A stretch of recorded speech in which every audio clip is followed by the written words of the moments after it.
बिस्मिल्लाहिर्रहमानिर्रहीम। अस्सलाम वालेकुम स्टूडेंट्स हम लोग अपने पास्ट पेपर्स कर रहे हैं। Process castings cost of production report 2017 वाला पेपर अभी सॉल्व करने लगे हैं। मेरे साथ साथ आपने प्रैक्टिस करनी है। साथ साथ प्रैक्टिस नहीं करेंगे, जस्ट वीडियो देखेंगे तो आपको कुछ समझ नहीं लगेगी। ठीक है, चैनल को सब्सक्राइब नहीं किया तो कर लें। अपने फ्रेंड्स और कॉलेजेस से जो बिलोंग करते हैं, आपके सेम कोर्स के साथ हैं, उनके साथ भी इस वीडियो को शेयर करें ताकि सब लोग कर सकें। ठीक है जी। अच्छा जी, इसकी पोजीशन सेट कर लूँ। मैंने पहले ये क्वेश्चन स्टार्ट किया, अभी स्टार्ट किया ही था, लाइट ऑफ हो गई। अब अगेन वीडियो रिकॉर्ड कर रही हूँ। मैंने अभी यहाँ तक लिखा था, ये आपको वैसे बता देती हूँ। यहाँ से देखिएगा, production and cost data of first department, यहाँ पर उसने खुद ही बता दिया है कि ये आपका फर्स्ट डिपार्टमेंट है। Of Nazir sons limited, Nazir sons limited department number 1 for the month of July 2018। हमने अपना यहाँ पर ये फॉर्मेट ड्रा कर लिया और एज फॉलोज। यूनिट्स स्टार्टेड वर 5000। देखो, उसने यहाँ पर ना भी ना बताया होता कि ये फर्स्ट डिपार्टमेंट है, तो हमें यहाँ से खुद ही समझ जाना चाहिए कि ये हमारा फर्स्ट डिपार्टमेंट है, क्योंकि यहाँ पर लिखा हुआ है यूनिट्स स्टार्टेड वर 5000। अगर हो ना सेकंड डिपार्टमेंट तो कुछ ऐसा लिखा होता है, units received from department number 1, units transferred in from previous department. कुछ ना कुछ इस तरह से लिखा होता है कि पिछले डिपार्टमेंट से यूनिट आए हैं, फिर हम लोगों को पता चल जाता है कि ये हमारा डिपार्टमेंट नंबर 2 है। लेकिन यहाँ पर स्टार्टेड इन प्रोसेस है, तो units started in process 5000, transfer to next department were 4500 units. दूसरे डिपार्टमेंट को हमने शिफ्ट किए हैं 4500 units. Units completed and transferred out 4500। Remaining units were in process. उसने कहा बाकी के जो यूनिट्स रह गए हैं वो इन प्रोसेस है। उसने यहाँ पर और कोई बात की ही नहीं। इट मीन्स कि इस क्वेश्चन में हमारा कोई भी लॉस नहीं है। तो यूनिट्स स्टिल इन प्रोसेस कितने होंगे? 5000 में से 4500 अगर भेज दिए हैं तो स्टिल इन प्रोसेस है 500। उसके बाद उसने कहा है estimated to be 70%, 60% and 50% completed as to material, labour and FOH respectively. हम लिखेंगे कंप्लीटेड एज, सबसे पहले दिया हुआ है 70% टू मटेरियल।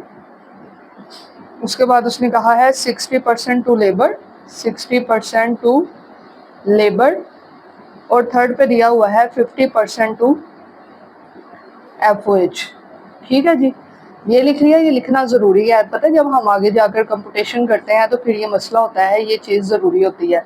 अब यहाँ पर इसका टोटल कर देते हैं तो आ जाएगा 5000। बस इस तरह से हमने टोटल लिख देना होता है। उसके बाद हमारे क्वेश्चन का सेकंड पार्ट स्टार्ट हो जाता है। सिंपल सा क्वेश्चन है, साथ साथ प्रैक्टिस कर लें। उसकी हेडिंग होती है cost charged to department, cost charged to department. ठीक है, यहाँ पर आता होता है टोटल कॉस्ट। अच्छा, ये डाटा रुपीज़ में दिया हुआ है। ठीक है, तो हम लिख देंगे इन rupees. Unit cost rupees per unit. ठीक हो गया, रुपीज़ पर यूनिट।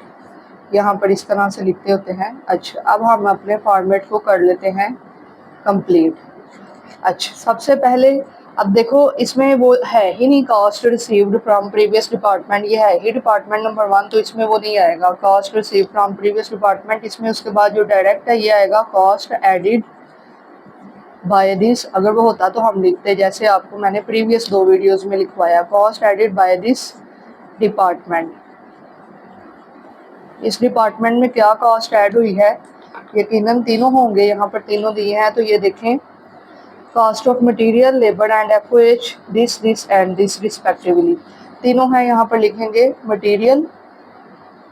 सिंपल सा क्वेश्चन है, लेकिन आपने ये मेरे साथ साथ प्रैक्टिस करनी है। कोई ना कोई वीडियो देखें ना तो कोई ना कोई चीज़ पॉइंट आपको न्यू मिल जाता है जो आपके लिए बहुत कारआमद साबित होता है। यहाँ पर फैक्ट्री ओवरहेड कंप्लीट लिखेंगे, इनकी अमाउंट्स दी हुई हैं, आप अपने पास्ट पेपर में देखें। 2,50,000, फिर उसके बाद 50,000, फिर उसके बाद 198,000। ठीक है, इसमें ये लिखेंगे नहीं total cost added by this department, क्योंकि पिछले डिपार्टमेंट से कुछ आया ही नहीं, तो यही हमारा डायरेक्ट आंसर आएगा, total cost to be accounted for. ठीक है जी, total cost to be accounted for. देखिए ये लिखा हुआ था ना material labour FOH, it means के पहली रकम रिस्पेक्टिवली का मतलब होता है बिल तरतीब, पहली रकम मटेरियल की, दूसरी रकम लेबर की, तीसरी रकम एफओएच की। मैंने ये यहाँ पर नोट कर ली। ये हमारे क्वेश्चन का था सेकंड पार्ट। आपको पता है कि सेकंड पार्ट कंप्लीट कब होता है? जब हम अपना फोर्थ वाला पार्ट कर लेते हैं। ठीक है, तो यहाँ पर हम फोर्थ वाला पार्ट करेंगे। उसकी हेडिंग होगी कंप्यूटेशन। थर्ड की मैंने जगह छोड़ दी है अंदाजन। कंप्यूटेशन एक्सप्लेन्ड, और इसकी सब हेडिंग होती है equivalent production. Equivalent production. Okay जी स्टूडेंट्स, अब देखिएगा इसमें तीन चीज़ें हैं तो तीनों लिखेंगे। कौन कौन सी हैं तीनों चीज़ें? Material, labour, factory overhead. यहाँ पर लिखेंगे यूनिट्स कंप्लीटेड, लिख दें यूनिट्स कंप्लीटेड। उसके बाद आता होता है यूनिट्स इन प्रोसेस। ठीक है जी, units in process. Units completed कितने थे अपने क्वेश्चन में देखते हैं, 4500। तीनों में आएगा 4500। ठीक है, 4500, 4500। यूनिट्स इन प्रोसेस देखें 500, 70% लिखेंगे मटेरियल में, तो हम लेंगे यहाँ पर 500 का 70%। मेरे पास आ रहा है 350, लिख देते हैं। उसके बाद है 60% लेबर में, 500 का 60%, 300। उसके बाद 500 का कितना, 50%। एफओएच में 50% आता होता है 250, 500 का आधा। इन तीनों को कर लेना है प्लस। 4500 जमा 350 तो 4850। उसके बाद 4500 और 300 4800, 4500 और 250 4750। ओके जी। उसके बाद आपकी हेडिंग आएगी यहाँ per unit cost. Per unit cost आप कैलकुलेट, देखो without working, without proper calculation आप क्वेश्चन को सोल्व नहीं कर सकते। ठीक है, आपको ये सारा कुछ करना पड़ेगा अगर आप चाहते हैं कि आपने फुल मार्क्स लेने हैं। देखो मत पढ़ो सिर्फ मार्क्स के चक्कर में, सीजीपीए के चक्कर में, कुछ लर्न करने के लिए पढ़ो। जब आप निकलोगे ना ये डिग्री लेकर, तो अगर आपके पास नॉलेज नहीं, आपके कॉन्सेप्ट नहीं है, तो degree is just a piece of paper, वो आपके किसी काम का नहीं है। आपका काम आना चाहिए आपको। ठीक है, डिग्रियां वगैरह कोई मैटर नहीं करती जब तक कि आपके पास स्किल नहीं है, आपको पता ही नहीं है कि क्या पढ़ के आए हैं हम लोग। आप लोगों को आगे पढ़ना है ना, भी आप लोगों के बहुत से सेमेस्टर रहते हैं यार, कुछ लर्न करने के लिए पढ़ो। ठीक है, स्टूडेंट्स पढ़ते हैं यार रट्टा लगा लो, वक्ती तौर पे पढ़ लो, बस ठीक है डिग्री लेनी है हमने, तो क्या फ़ायदा ऐसी डिग्री का। मैं आपको यही कहूँगी कि जब भी पढ़ो हमेशा कुछ सीखने के लिए पढ़ो, जब भी कुछ देखो, जब भी किसी से पढ़ो। मटेरियल की अमाउंट हमें दी हुई थी, हम यहाँ से भी देख सकते हैं 2,50,000। और हमेशा हमेशा एक दूसरे की रिस्पेक्ट करो। बहुत से मैंने अपनी ज़िंदगी में ऐसे स्टूडेंट्स देखे हैं, यकीन करो यकीन करो, मैं आपसे सच कह रही हूँ। हमेशा टीचर्स की रिस्पेक्ट करो। ठीक है, हमेशा अपने फेलोज़ की रिस्पेक्ट करो, हमेशा एक दूसरे की हेल्प करो। मत छुपाओ नोट्स एक दूसरे से, मत एक दूसरे को गिराकर आगे बढ़ने की कोशिश करो। ऐसे कोई फ़ायदा नहीं, ये सब कुछ इधर रह जाना है, यकीन करें कोई फ़ायदा नहीं होता इस तरह करने का। मुझे आज अकाउंटिंग सिर्फ इसलिए आती है कि मैंने अपने फेलोज़ को हमेशा सपोर्ट किया है, हमेशा कहा अच्छा यार तुम्हें नहीं आता हो, इधर आओ मैं समझाती हूँ, कुछ नहीं होता, परेशान क्यों हूँ, मैं हूँ ना। ठीक है, आज मुझे देखें उसका ये फ़ायदा है कि मेरी वो प्रैक्टिस इतनी अच्छी हो गई है कि मैं बगैर रिवीजन के आपको आपके पास पेपर्स करवा रही हूँ, और मैंने ये सब्जेक्ट आपको पढ़ाया भी नहीं इस सेमेस्टर में, यू नो बेटर। मेरा कोई कमाल नहीं है, नहीं कि मैं बहुत महान हूँ भाई, मैं ये नहीं कह रही हूँ। ठीक है, मैं आपको एक सजेस्ट कर रही हूँ, पॉजिटिव चीज़ों को सिलेक्ट कर लिया करो। 2,50,000 को 4850 पे किया है तो ले जी, ये भी फ्रैक्शन वाला सवाल आ गया, कोई बात नहीं। ₹51.54639175। बहुत से स्टूडेंट्स मैंने देखे हैं, ठीक है, 19 से 20 नहीं होती बार टीचर के गले पड़ जाते हैं, टीचर को कुछ समझते नहीं है। यकीन करें कि कामयाबी इसमें कभी नहीं मिलती, कभी भी नहीं मिलती है, मैं आपको सच बता रही हूँ।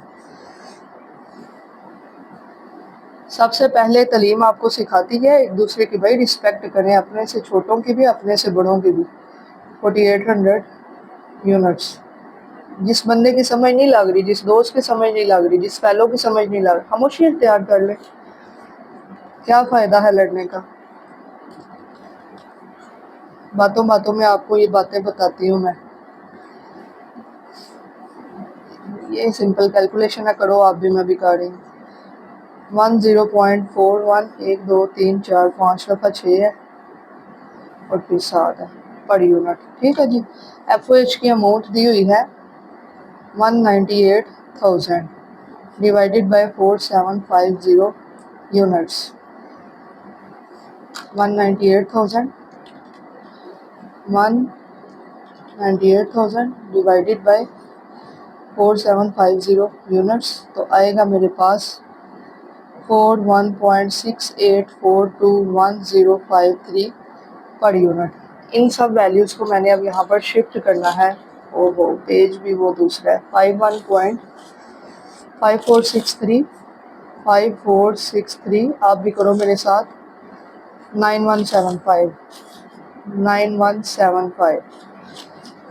दूसरा है 10.41, 5 दफ़ा 6 और 7। ठीक है जी, इस तरह से था। 41.6842, 41.6842, उसके बाद है 1053 मैंने सारे लिखे हैं। अब मैंने इनका टोटल करना है। पहले इसका कर लेते हैं। 2,50,000, 50,000, 198,000, तो ये आ रहा है 4,98,000। ठीक है जी। अब इसका कर लेते हैं 51.54639175 प्लस 10.41, 1 2 3 4 5 दफ़ा 6 था और 7 था, प्लस 41.68421053। मैंने इन तीनों को प्लस किया तो आया 103.647269। पॉइंट के बाद सारी वैल्यूज़ लिखोगे तो आपका क्वेश्चन बिल्कुल ठीक आंसर देगा, अदरवाइज आंसर नहीं आएगा। अपने क्वेश्चन का लास्ट पार्ट करने लगे हैं। इसकी हेडिंग दे लीजिएगा अच्छे तरीके से, cost charged to department. Cost charged to department, total cost in rupees, unit cost, total cost, इधर भी टोटल कॉस्ट आता होता है। Total cost in rupees. यहाँ पर हम लिखेंगे cost of units completed and transferred out. Units completed and transferred out आपने पूरा लिखना है। कितने यूनिट्स? 4500 हमने भेजे। 4500, इसको टोटल से मल्टीप्लाई करना है। टोटल आया है 103.647269। कैलकुलेटर बाद में यूज़ करती हूँ। कॉस्ट ऑफ, ये मैंने कैलकुलेटर से देख के लिखी है, मेरे पास कोई की बुक और सोल्यूशन नहीं है। कॉस्ट ऑफ वर्किंग प्रोसेस, कहो कि टीचर ने पता नहीं कैसे लिख लिया खुद ही है।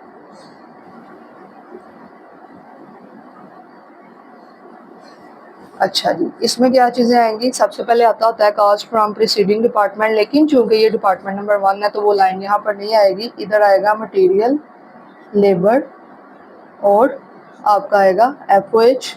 इनके स्टिल इन प्रोसेस यूनिट्स हम लिखेंगे 350, 300 और 250। 350, 300 और 250। अच्छा बेटा, इसको इनकी पर यूनिट कॉस्ट से मल्टीप्लाई करना है। 51.54, उसके बाद है 6391 ठीक हो गया जी। उसके बाद है 10.41, 5 दफ़ा 2 3 4 5 और फिर 7। लास्ट पर है 41.68421053। सारे लिख लिए। उसके बाद आप लिखोगे total cost of working process ending inventory. Total cost of working process ending inventory, और उसके बाद आपका आंसर आ जाएगा टोटल कॉस्ट।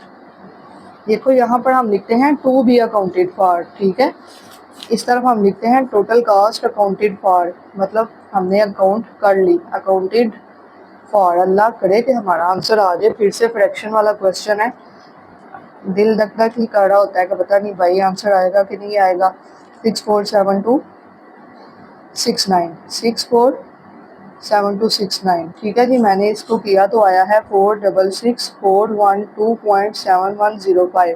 अगर आपने वीडियो कंप्लीट देखी है आपने ज़रूर कुछ सीखा होगा कि पॉइंट के बाद किस तरह से हमने वैल्यूज सारी लिखनी है और फॉर्मेट के अंदर किस तरह से हमने काम करना है। ठीक है, 350 मल्टीप्लाई 51.54, उसके बाद है 639175। तो मेरा आंसर आ रहा है यहाँ पर 18041.23711। ठीक है जी, उसके बाद है 300 मल्टीप्लाई, इसकी पर यूनिट कास्ट है 10.41, 1 2 3 4 5 दफ़ा 6 और फिर 7। मेरा आंसर आ रहा है 3125 दफ़ा 0, 1 2 3 4 5 और फिर 1। ठीक है जी, पूरा लिख लिया 250। इसकी पर यूनिट कास्ट है 41.6842 1053। अपनी तरफ से तो देखें मैंने बहुत एहतियात की है कि कहीं पर कोई गलती ना हो। तो ये आ रहा है 10421.05263। तीनों लिख ली। अब इन तीनों को करूँगी सम तो यहाँ पर वैल्यू आ जाएगी। प्लस कर लेती हूँ इसी में मैं 3125.12345 प्लस 18041.23711। मैंने इन सबको प्लस किया तो आया 3158728974। इसको इसमें प्लस करती हूँ 466,412.7105। हाय, बहुत ज़्यादा दिल ऐसे हो रहा है कि पता नहीं आंसर आया कि नहीं आया। 498,000 आया है। अब देखते हैं यहाँ क्या था। 498,000 इसमें देखें 0.0002 है तो बड़ी दूर जाके 2 है। ठीक है, हमारी वैल्यू आई है 498,000, तो हमारा आंसर भी यही है। फ्रैक्शन अमाउंट है तो इस तरह से एक आध पॉइंट इस तरह से ऊपर हो सकता है, लेकिन पॉइंट से पहले देखें कि हमारा आंसर सेम आ रहा है तो ओके है जी, 498,000।